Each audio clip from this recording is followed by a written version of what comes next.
Hey guys! Over the last videos we have been working on this farm, and as you can see we have a major problem, which is we don't have enough buyers for our products. When farms do not have enough buyers, they simply stop producing, making the farms very inefficient. So today we are going to address this issue and fix it completely, and we're also going to work a little bit more on the farm, developing a bit further and also adding a dedicated cargo station so that our facilities can export their products to the outside world. Enjoy the video!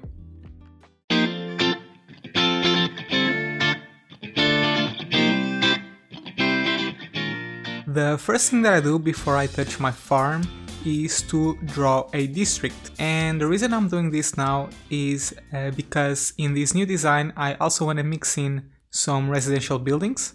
So I will be adding the schools out policy so that the people living there prefer working at the farms rather than pursuing an education, and I also want to add the farming industry specialization to this district.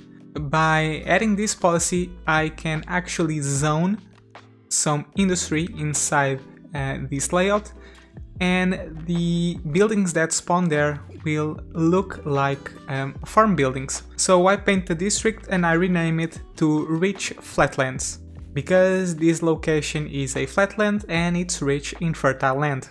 So I thought it was a fitting name for it. Then I start readjusting our fruit fields. I want to make an orderly layout, but at the same time I want to mix in some residential that kind of simulates the houses or the owners of the fields themselves, perhaps even the workers. And I also add a couple of barns to store the raw materials. As you notice, I'm placing my barns at the dead ends of a dirt road to keep the traffic away from our main roads. Eventually I will also separate these barns. I will place one of them in another location just to split the amount of traffic. For this area I also add a bridge that connects to the other side of the highway, and I also add a water tower for decoration purposes. I then change the appearance of the fields so that they all look the same. This entire area is going to be dedicated to the production of pear fruits. I've also noticed I was missing an important connection. People coming from the main highway on the right side did not have a way to go to the fields on the southern part of the farm, and they had to make a big loop. So I decided to add a connection here so that people can connect directly to the other side of the farm. Instead of making yet another bridge, I decided to make a sunken connection just to make this area a little bit more interesting. I proceed to remodel our crop fields, just like I've done with the fruit fields. I add a silo for the storage of raw materials. Just like I've done with the barn, I place it at the end of a dirt road, so that trucks do not stop in the middle of the main avenues. And then I zone some residential buildings for decoration. I change the appearance of the fields, just like I've done with the fruit fields. This time I'm cultivating potatoes. I also leave a couple of greenhouses just for the sake of variety and contrast. And I also zone some industry in the empty space that we have after we modify the road connection.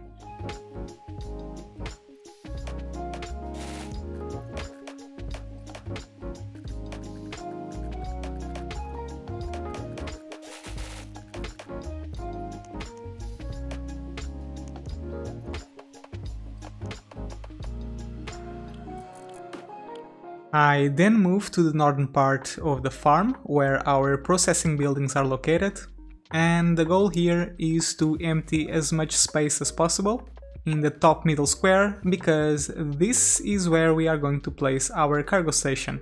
Initially I thought about putting the station in the outskirts of the farm, but because I wanted to redesign the farm anyway and make it look a bit more compact, I knew that after I was done with that I would have enough space in the middle to place the cargo station. So I went with that idea instead. I decided that my rail would cross the farm on the right side and then go up in the ramp right next to the avenue that leads to the highland that is located on the northern part.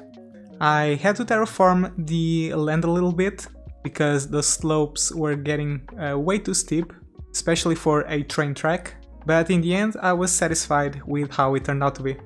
I then proceeded to connect this industrial rail with our regional main train connection, And for this I had to make a tunnel that goes under the highway. I assumed in real life this would be the most practical choice. I crossed a river and I then connected with the main regional rail.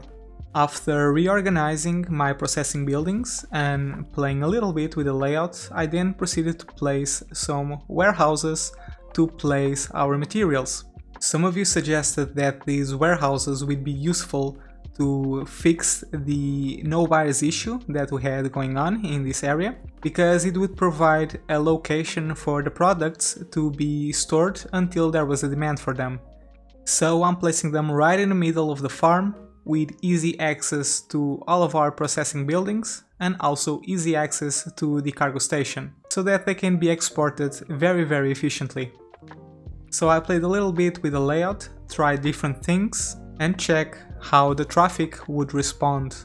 Traffic flow in this area is very irregular because it mainly depends on a number of factors, namely when there's a new cargo train coming in, which generates a lot of cargo trucks, and also when the warehouses are receiving products. I ended up placing two main medium-sized warehouses right next to the cargo station and two small secondary ones on the road on the north side of the layout right next to our unique factory, so right next to our bakery. I then dezoned some of the generic industrial buildings in our main town to stimulate the growth of our zoned industrial buildings in the farm. I would then take a look at the residential buildings that spawn in the farm, and all the buildings that I liked, I set them up as an historic building, which prevents these buildings from ever changing their appearance even when they upgrade. So anything that resembles a residence that could be seen at a farm, I would keep and mark as an historic building, and any buildings that do not resemble a farm residence, I would demolish and wait for them to grow again. I then proceed to make a small farmer town in the available space that we have left. I do not want to make this area very dense because at the end of the day this is a farm area, which is characterized for a large empty fields, but I still want to add some residents to this location, so I proceed to make a layout using only dirt roads.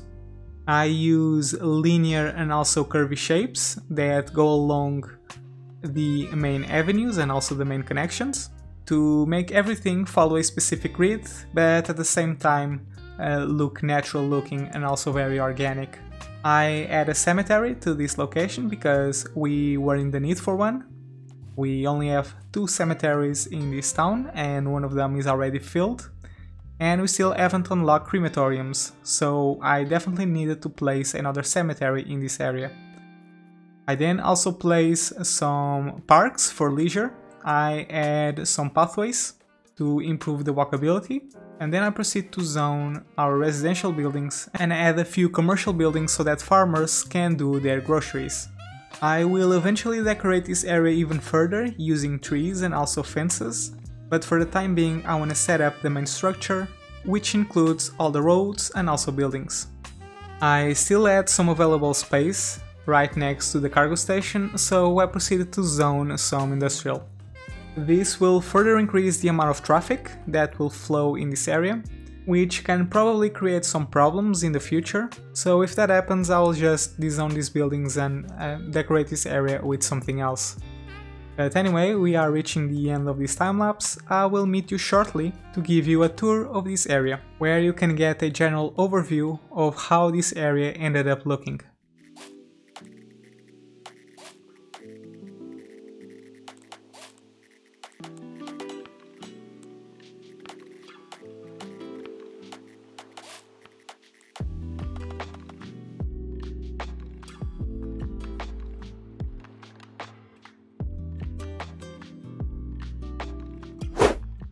Okay guys, so here's a general overview of what we have so far.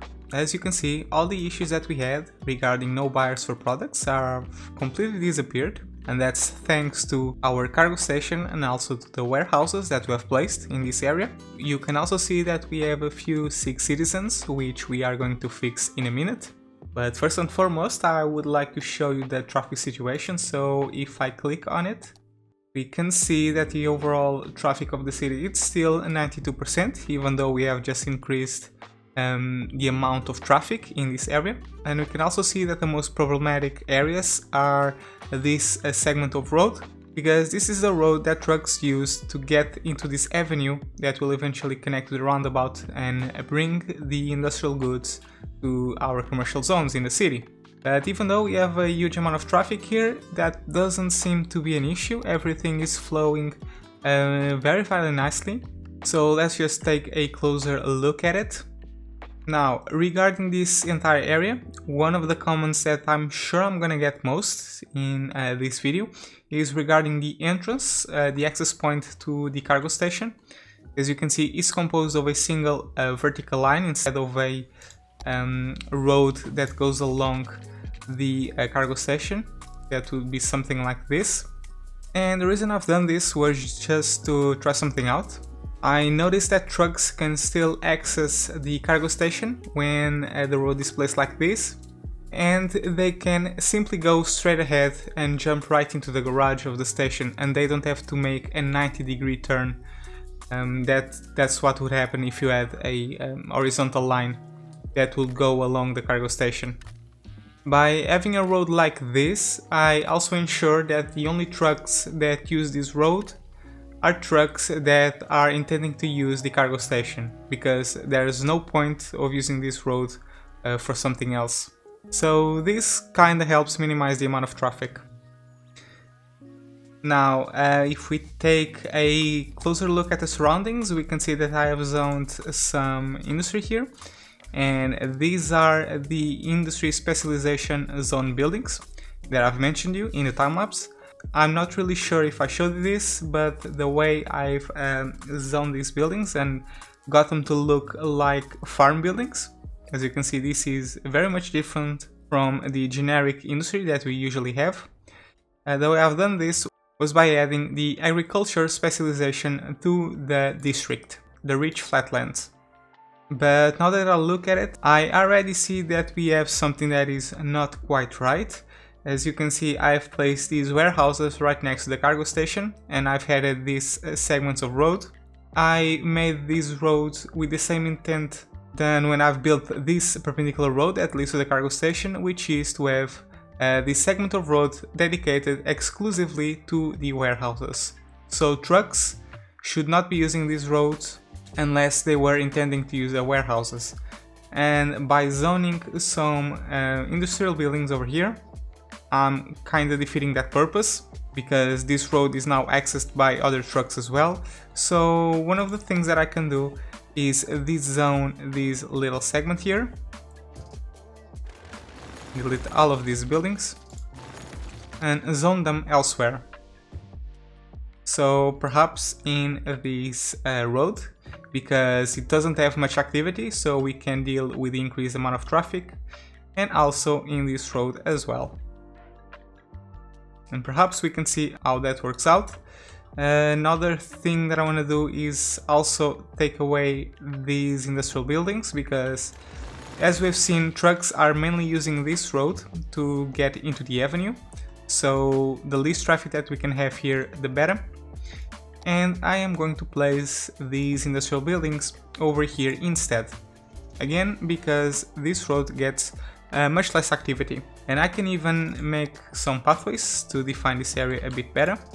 So one pathway here and another pathway here. I can also give you a more detailed look of the railroad that I have built to access this location. So if we take a look at this, we can see that we elevate the rail right as it gets to the cargo station. It goes right next to our flour mills, and then it curves at around here. And as I've mentioned, I had to terraform this piece of land to make everything look smooth. But the railroad then goes alongside the main avenue and cuts at around this location, and then tunnels right underneath the highway. and crosses the land where we are intending to place our oil industry, and then it connects directly to the regional railroad that we have crossing the entire map. Now, regarding this location, as I've said initially, I wanted to build a industry specialization. I'm still not sure if that's going to be the case, because first and foremost, this area is very small, so we don't have a lot of room to build with, and I still haven't figured out how I can make an effective road layout that does not generate a lot of traffic congestions in this location. But perhaps we can work something out. I'm still thinking about it. Going back to our farms, we can take a closer look at our fields. By mixing the fields with some unique features, the storage facilities such as the silos, the barns, and also some decorative elements such as the water towers, I think this area now pretty much looks like a real farmland. As I've mentioned, I'm still not done with this area. I'm gonna decorate it a bit further with trees. We have a lot of empty spaces here that we can decorate, but for the overall structure, I really like how it turned out to be. And I've ended up placing these storage facilities, such as the silos, right at the end of the dirt roads. These facilities generate a huge amount of traffic, so I wanted to keep them away from the main roads. And we have some of these facilities, so we have a couple of small silos over here. Then if we go to the right side, we have a barn and another barn. Again, all placed on the dead ends. And if we go to the crop fields, I then placed two big silos. Look at the amount of traffic that these things generates. All of these trucks over here just came out of the big silo, and they're probably sending the crops to the processing units to produce animal products. Let's take a look at them. Yeah, he's delivering the agricultural products to the beefcake factory, which is one of our farm factories. I've placed a total of 2 water towers in our farmlands, so we have one over here, and I also have another one in this layout. Eventually I will want to replace one of them for this large water tower, and as you can see, we are almost getting the milestone that is necessary to use it, so we're gonna wait for it. But look at this location. Look at how well it looks with the combination of the silo, the greenhouses, the fields, and also the zone buildings. So this is the factories, the industry specialization factories, and we also have a couple of residential houses here.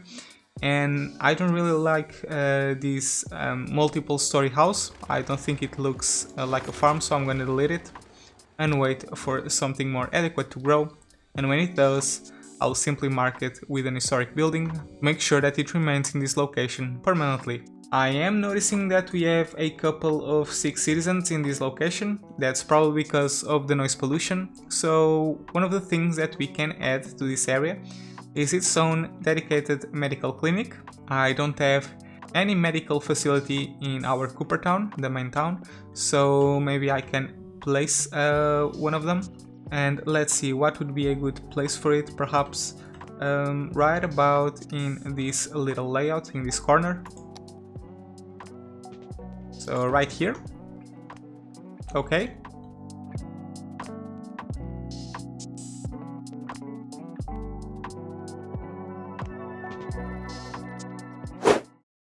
But anyway guys, that's what I have for you today. I hope you have enjoyed this video, and I hope to see you again for the next one.